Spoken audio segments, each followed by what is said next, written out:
आपने अभी तक हमारा चैनल सब्सक्राइब नहीं किया तो फौरन सब्सक्राइब कीजिए, साथ ही बेल आइकॉन पर क्लिक करें ताकि मज़ीद आने वाली वीडियो चाहे वक्तन फवक्तन आपके लिए इस चैनल पर अपलोड करते हैं वो आपको वक्त पर मिलती रहें और आप इनसे मुस्तफ़ीद होते रहें।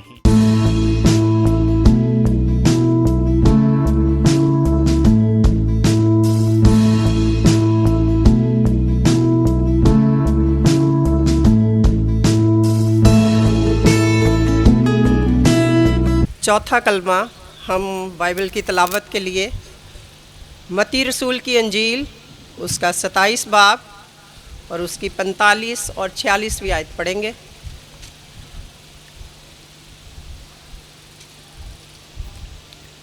और दोपहर से लेकर तीसरे पहर तक तमाम मुल्क में अंधेरा छाया रहा और तीसरे पहर के करीब यीशु ने बड़ी आवाज़ से चलाकर कहा, एली एली लमा शबक्तनी, यानी आए मेरे खुदा तूने मुझे क्यों छोड़ दिया।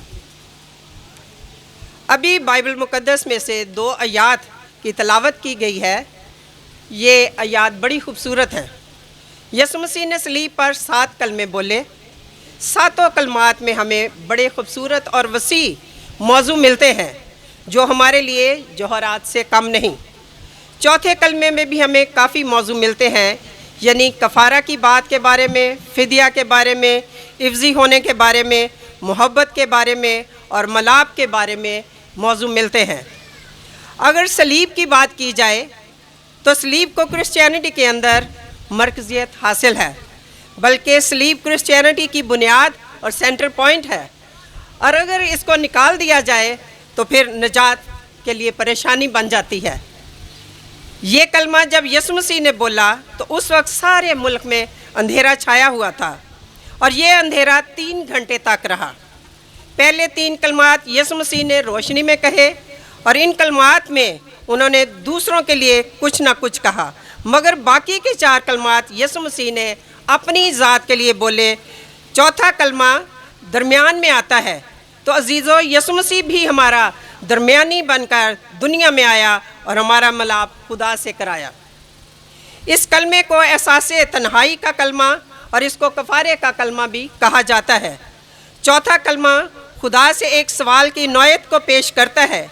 यह कलमा यीशु मसीह ने बड़ी बेचैनी, कमज़ोरी, सख्त अज़ियत और कर्बनाक हालत में बोला कि ऐ मेरे खुदा तूने मुझे क्यों छोड़ दिया। इस वक्त मोहब्बत का शहज़ादा कुर्बानी की बेमिसाल हकीकत पेश कर रहा था। इंसानियत के लिए एक बेगुनाह हस्ती कुर्बान होने जा रही थी, दुख सह रही थी, सलीब पर लटका हुआ था।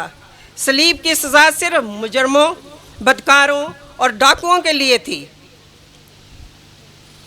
लेकिन यीशु मसीह तो बेगुनाह था और कोई उसने गुनाह ना किया था और ना ही कोई गुनाह उसमें साबित कर सका। वो तो सिर्फ हमारे गुनाहों की खातिर दुख सह रहा था। गुज़श्ता शाम से देखें तो उसने बहुत सारी पेशियाँ भुगती, लानता ने सुनी, थप्पड़ खाए, मुंह पर थकवाया, सर पर कांटों के ताज की दर्द की ठीसें सही, कोड़े खाए, सलीब पर हाथ और पांव कीलों से जकड़े गए। यीशु मसीह को सलीब की अलमनाक और अज़ियत भरी सज़ा दी गई। ये कलमा गुनाह से करहियत को भी पेश करता है। ये कलमा खुदा की पाकीज़गी और अदल को भी पेश करता है। ये कलमा मसीह की मोहब्बत को भी पेश करता है। ये पुकार नजात दहिंदा का खुदा पर भरोसा को ज़ाहिर भी करता है। यीशु मसीह बड़ी आवाज़ से चला कर कहा, ऐ मेरे खुदा तूने मुझे क्यों छोड़ दिया। बड़ी आवाज़ से चलाना गौर तलब बात है। चलाकर कोई बात तब कही जाती है जब कोई ख़ास बात हो और वो बात सब सुन भी लें। यीशु मसीह के ये अल्फाज एली एली लमा शबक्तनी अरामी और इब्रानी ज़बान के अल्फाज हैं। जब यीशु ने एली एली कहा तो वहाँ पर बहुत से लोग थे और उन्होंने समझा कि यीशु मसीह एलिया को पुकार रहा है, क्योंकि यहूदियों के यहाँ ये आम इत्काद था कि एलिया मुश्किल के वक्त लोगों की हिफाजत और उनको बचाने के लिए आता है। लेकिन ये सलीब के पास मौजूद जो यहूदियों की ये गलत फहमी थी कि वो ऐसा सोच रहे थे, اس کے بعد وہاں رومی سپاہی بھی تھے. جب یسوع مسیح نے ایلی ایلی کہا تو انہوں نے سوچا کہ یہ سورج کے دیوتا ہیلیوس کو پکار رہا ہے. یہ یہودی اور رومی دونوں کے لیے ایک بھید کی بات تھی. ان کی دوری خدا سے ہوئی.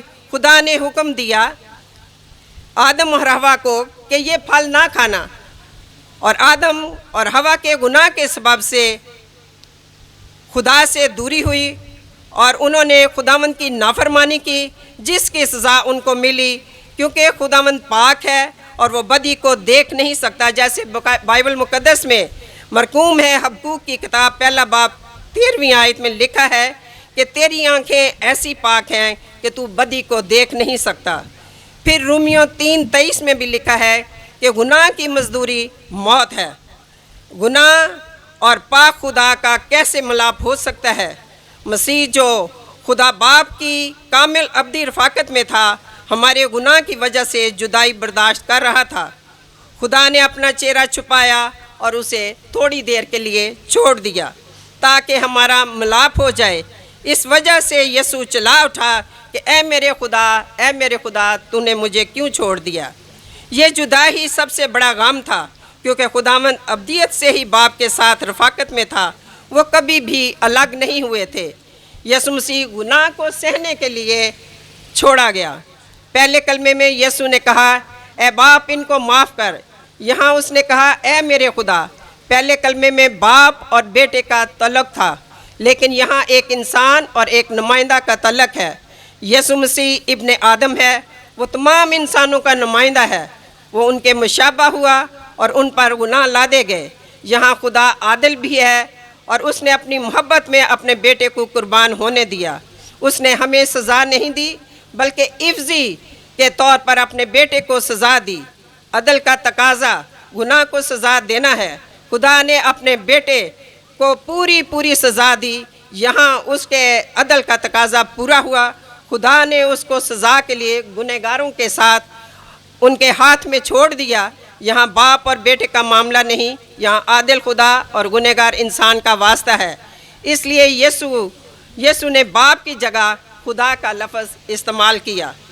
اس کلمے کی پکار گناہ کی کراہیت کو بھی پیش کرتی ہے، کیونکہ خداوند گنہگار کو پیار کرتا ہے اور گناہ سے نفرت کرتا ہے. آدم اور حوا کے گناہ کے سبب سے زمین لعنتی ہوئی، لیکن خدا نے یہ لعنت اپنے بیٹے پر رکھ کر اسے لعنتی بنایا تاکہ گنہگار انسان اس لعنت سے چھٹ جائیں. جیسے بائبل میں لکھا ہے کہ صرف صلیب ہی ہمیں اس لعنت سے چھڑا سکتی ہے. جب یسوع صلیب پر تھا تو سخت تکلیف میں تھا تو بڑی آواز سے چلایا کہ اے میرے خدا تو نے مجھے کیوں چھوڑ دیا. چھوڑ دینے سے مراد الگ ہو جانا، منہ پھیر لینا یا منہ موڑ لینا، رفاقت کا ٹوٹ جانا، علیحدہ ہو جانا اور جدا ہونے کے ہیں. چھوڑنے کا سبب کیا ہے؟ گناہ کے سبب سے خدا نے انسان کو چھوڑا. گناہ خدا اور انسان میں جدائی کی دیوار پیدا کرتا ہے. خدا نے یسوع مسیح کو بالکل تھوڑی دیر کے لیے چھوڑا، کیونکہ وہ تو بے گناہ تھا. اس نے ساری زندگی ساری دنیا کے گناہوں کا بوجھ اٹھایا ہوا تھا. وہ ہمارا عوضی بن گیا تھا اور ہماری سزا خود اٹھانے کے لیے رضامند ہو گیا تھا. بائبل فرماتی ہے کہ وہ اس نے ہمارا گناہ اپنے اوپر لے لیے اور ہماری خاطر گنہگار بنا. مسیح کو چھوڑنے کی دوسری وجہ خدا کا قہر شدید اور انصاف ہے. یہ قہر خدا نے مسیح پر نازل کیا، کیونکہ کلام میں لکھا ہے کہ گناہ کی مزدوری موت ہے. اس کا قہر شدید کون برداشت کر سکتا ہے؟ عزیزو، خدا کا بیٹا اس قہر کو برداشت کر رہا ہے اور خدا اس کو اس گھڑی نہ دیکھ سکا اور اپنا چہرہ دوسری طرف پھیر لیا. کیونکہ خداوند عادل اور منصف ہے، وہ گناہوں کو بخشنے والا ہے. عزیزو، گناہ تو ہمارے تھے مگر اس نے ہماری خاطر سب کچھ برداشت کیا. کیوں؟ اس کا جواب صرف ایک لفظ ہے اور وہ لفظ محبت ہے. یوحنا 3 باب اور اس کی 16 آیت میں لکھا ہے کہ خدا نے دنیا سے ایسی محبت رکھی کہ اپنا اکلوتا بیٹا بخش دیا تاکہ جو کوئی اس پر ایمان لائے ہلاک نہ ہو بلکہ ہمیشہ کی زندگی پائے.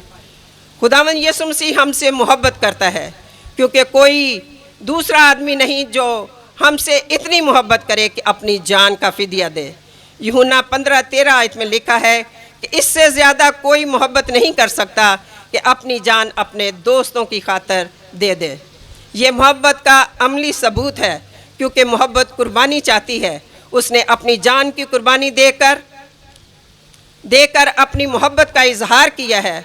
उसने हमें मुआफ़ किया है, हर तरह की लानत से छुड़ाया है। सो मेरे अजीज़ों, उसकी कुर्बानी को याद रखें। जिस कुर्बानी के बायस हम जिंदा हैं, उसकी बदौलत हमें हमेशा की ज़िंदगी मिली है।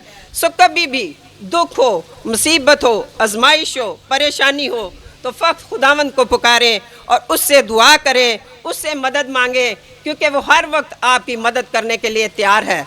क्योंकि कलाम में लिखा है कि उसने कहा, ए बोझ से दबे हुए लोगों, सब मेरे पास आओ, मैं तुम्हें आराम दूंगा। वो आराम दे चुका है, उसने हमें बहाल किया है, उसने हमें आज़ाद कर दिया है, उसने हमें हमारा दाम चुका दिया है। अब हमें किसी चीज़ की ज़रूरत नहीं, फ़क्त हमें दुआ करने की ज़रूरत है और उसे मदद मांगने की ज़रूरत है। काश खुदावंद ऐसा करने की हमें हिम्मत और ताकत दे कि हम हमेशा उसी से मांगते रहें जो हमें फ़राख दिली से देता है। God bless you.